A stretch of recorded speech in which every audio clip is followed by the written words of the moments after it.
Good afternoon, Budapest.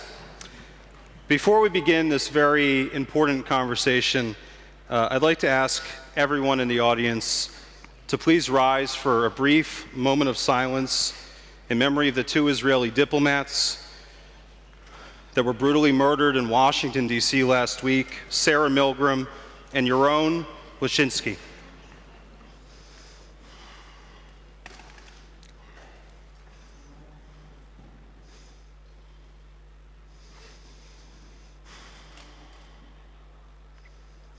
Thank you.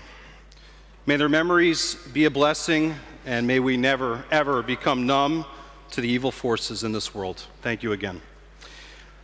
So listen, it is an absolute honor to be back here in Budapest for CPAC Hungary. Today, we stand at the crossroads between sovereignty and globalism. And this conversation with my dear friend Yair Netanyahu could not be more urgent than it is today.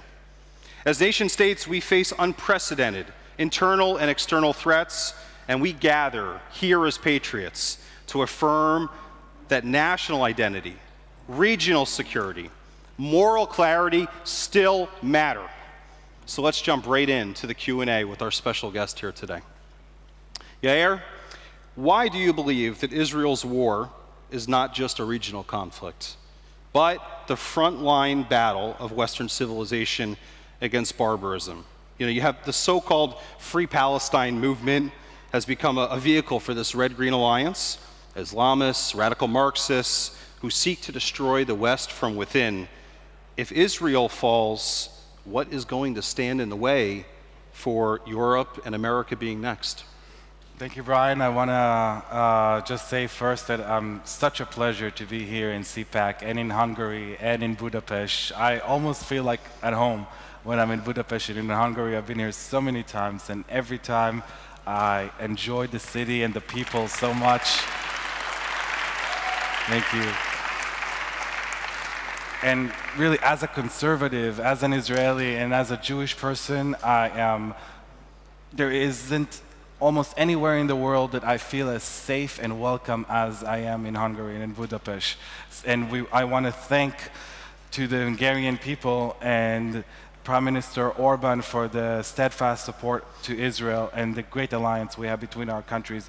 And we are deeply appreciative for the support of Hungary to Israel. So thank you for that.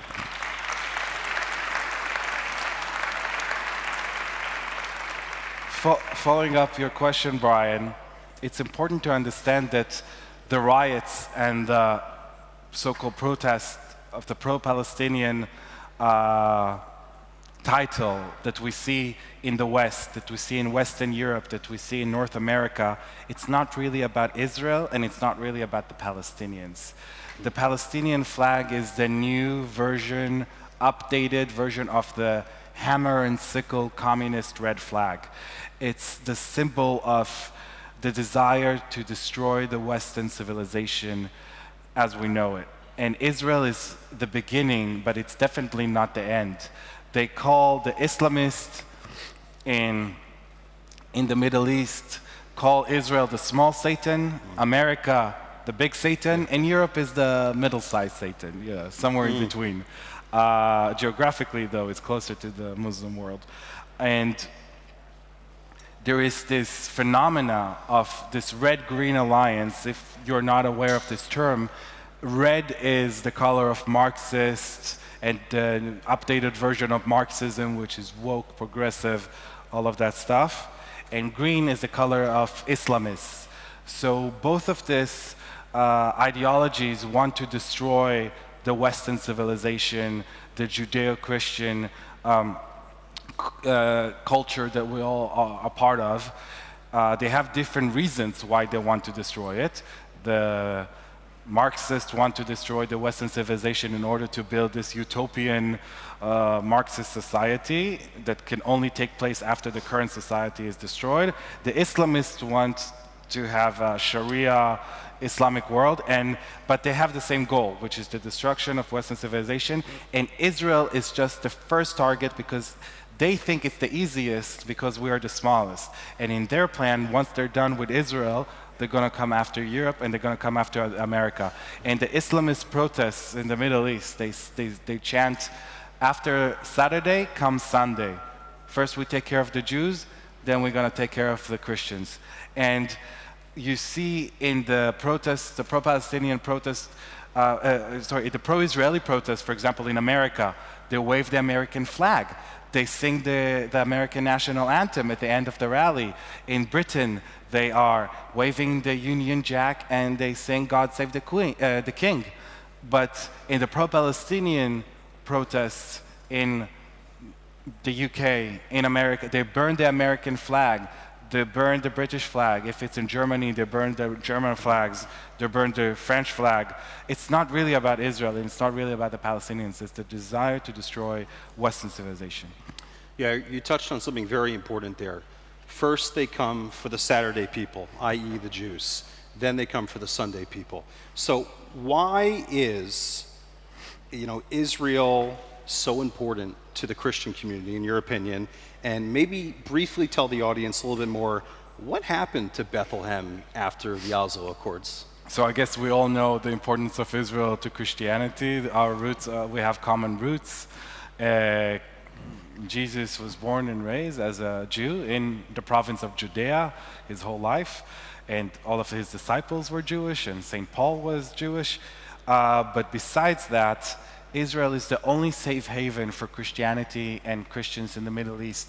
Throughout the Middle East, the Christians are being ethnically cleansed and persecuted, and most of them have already fled the region. The only country in the Middle East that Christian population is not declining but is rising is Israel.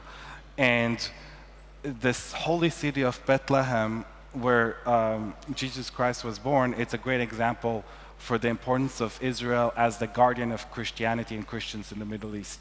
Up until the Oslo Accords in 1993, Israel controlled Bethlehem, and the population was 80% Christian, the population of the city, 80% Christian.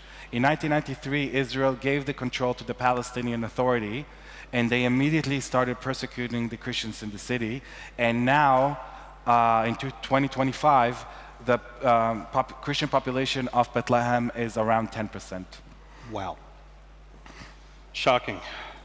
So, yeah, let's talk a little bit about foreign influence.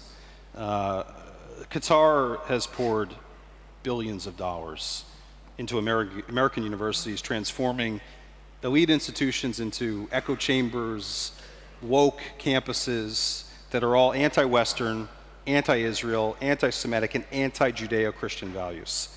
How do you think we allowed this influence to happen from both Iran, Qatar, other bad actors, to take such deep root in the education system in America?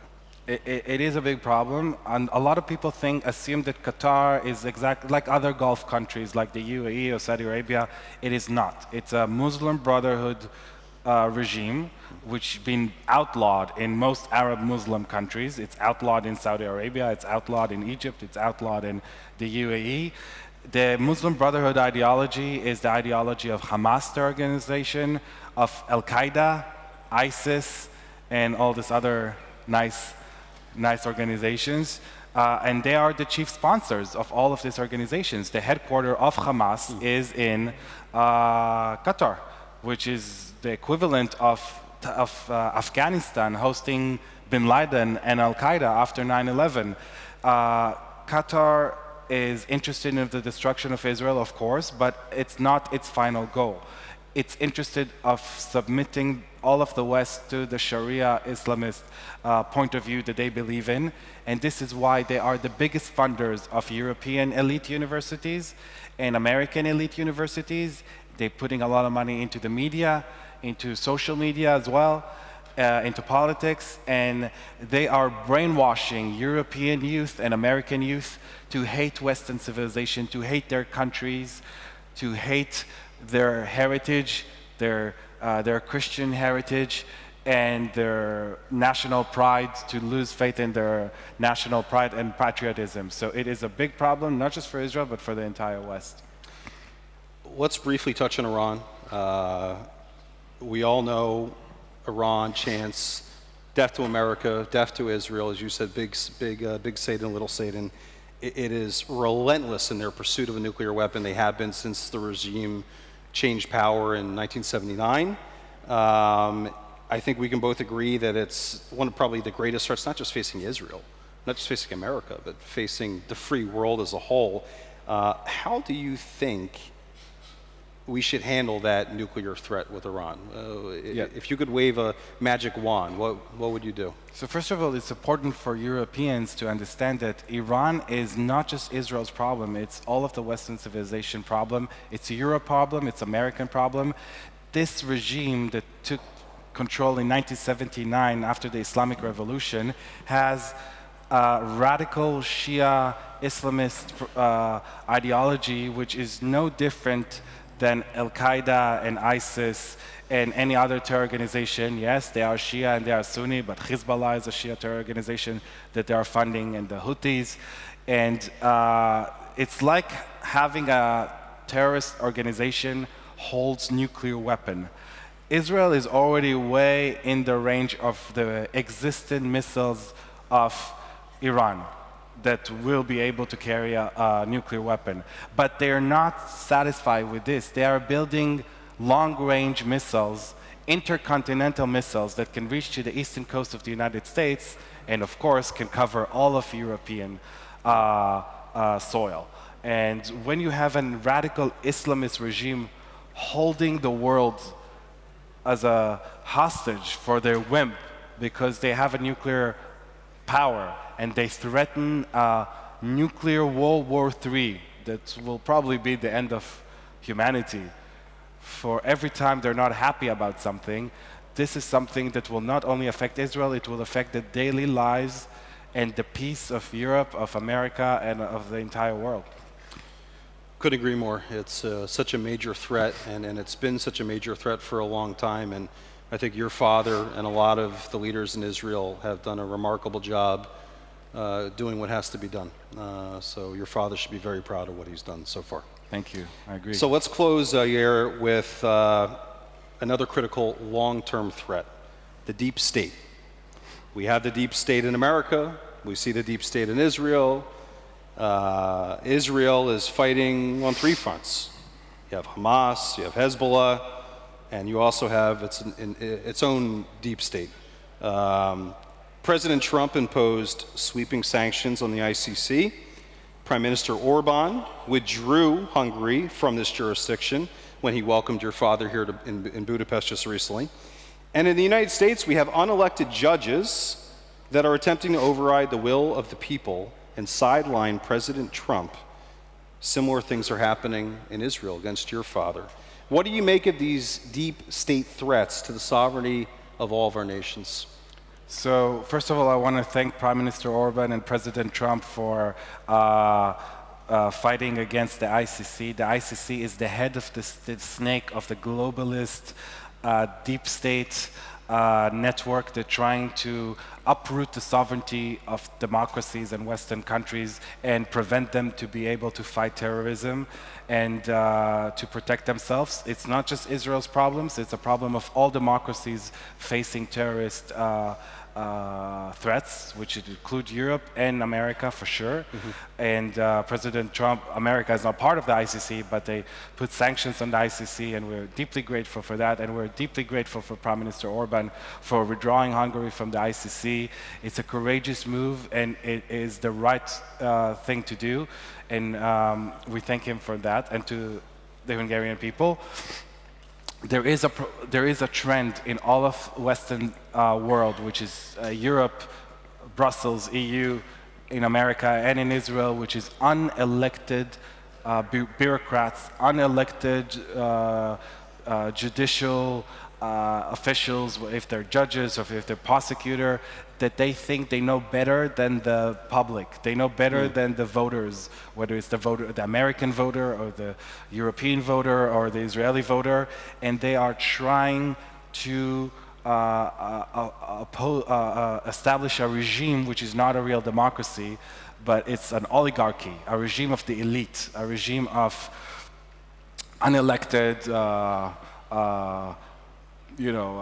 educated, they see themselves educated, enlightened elite that rule the country instead of the people. This is very dangerous.